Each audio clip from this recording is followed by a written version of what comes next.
Welcome back to Keeping Up with Kim. Hope you enjoyed last week. It was fun for me, but this week I want to talk to you a little bit about something the Lord kind of did in my heart the other day. I was actually sitting out here and I was thinking about the Lord and just having some stair time, and something hit me and it just stung me. I was like, I had forgotten about something that God gave and did for me.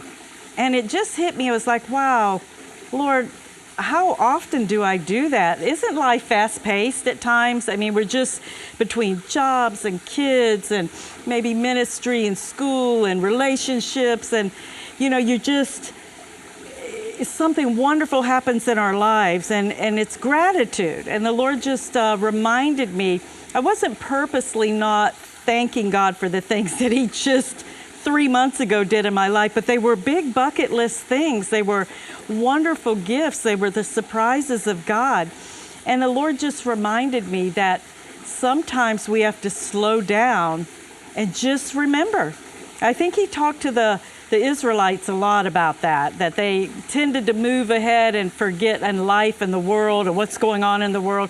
And you begin to forget about God, who He is, the wonders of Him, that He's in control of everything, and that He did wonderful things. So the Lord reminded me of I was just sitting here, and He reminded me of this elephant.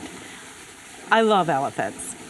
So He wakes us up. It's dusk. It's dark in the camp. It's our first day on safari. He goes, he doesn't speak English, just Swahili. Jimmy, come here. I'm like, I'm trying to put clothes on. And Kim's like, what's going on? I said, I don't know. Elephant.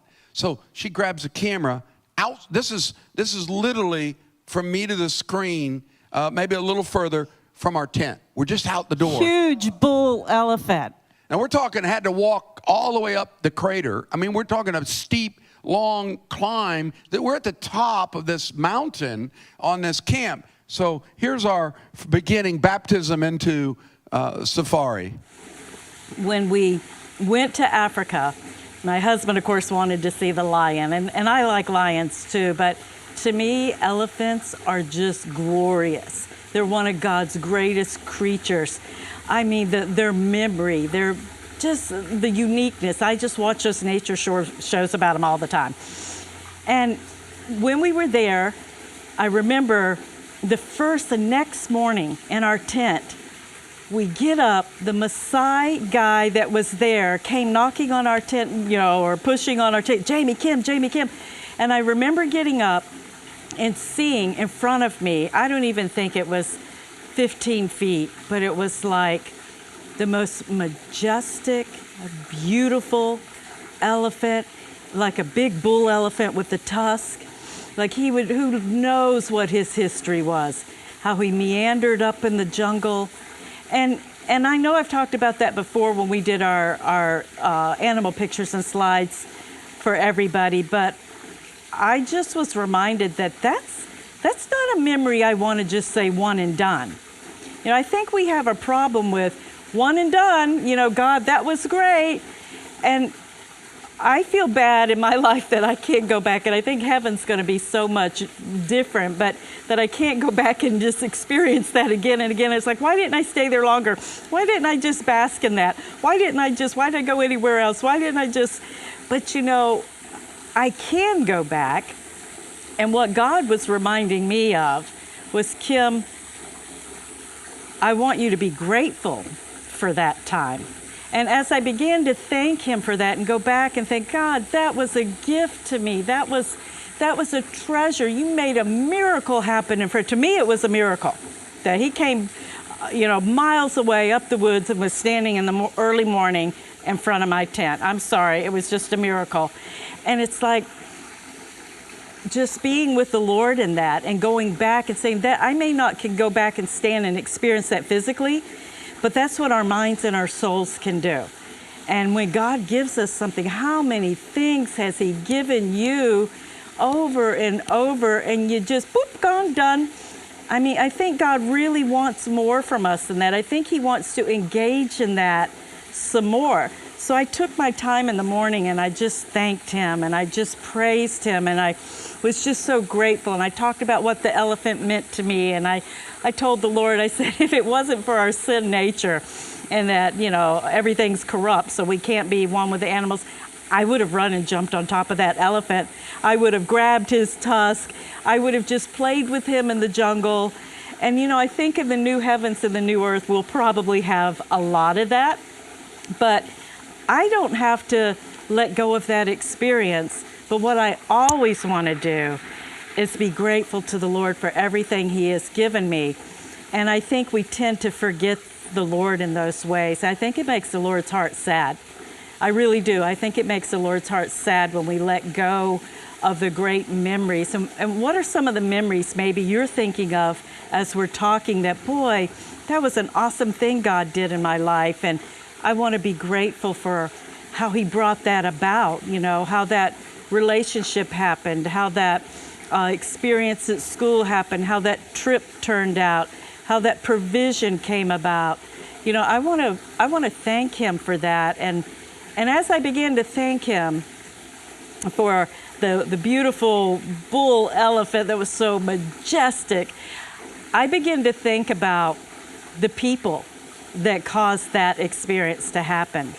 And I began to thank the Lord, not that I hadn't already, but I wanted to be reminded of God's goodness through his people. And his people provided so that we could go and have that experience with Jesus, so that I could talk to people about it today. So his people loved on us and gave to us and sacrificed for us. I don't ever want to be ungrateful for that. That was beyond love. And we have a great body that loves us and is so good to us beyond what we deserve. But gratitude will take you to the places that you need to go. And it'll take you back to what all God's done for you.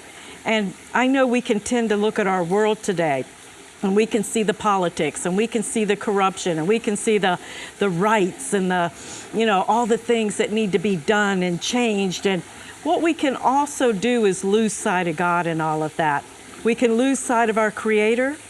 We can lose sight of the fact that he has things in control. And God's more interested in what's going on in my heart with him than he is me changing the whole world. God can change things more through peace and love and gentleness than he ever can through confusion and anxiety and angst. So I just want to encourage you, let the Lord show you something and remind you. I know he's done wonderful things for you. Fellowship with him today. Be reminded of those good things. What trip did you take that you just like, oh man, I want to go back and savor the grace out of everything God did in that?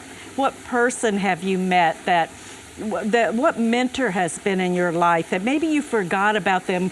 God's reminded me at times of my first pastor. And, I'm where I am today because of that man.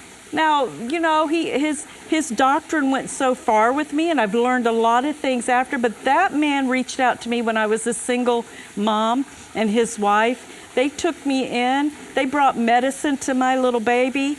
They prayed for me to have a husband. That man that's gone on to be with Jesus was a gift from God in my life. And do I ever think back about that and thank you, Lord? Or do I just think I've arrived because, of my great gifts or talents, I've arrived at some place? No, we stand on the shoulders of all of those that invested. Was he perfect? No. Is any man or woman perfect? No. But we stand on the gifts that God has given us. So let the Lord take you back today. And just remember, just say, Lord, what are the things I need to be grateful for? What are the things I need to thank you for? And just enjoy the Lord today in that. Be reminded of his goodness today.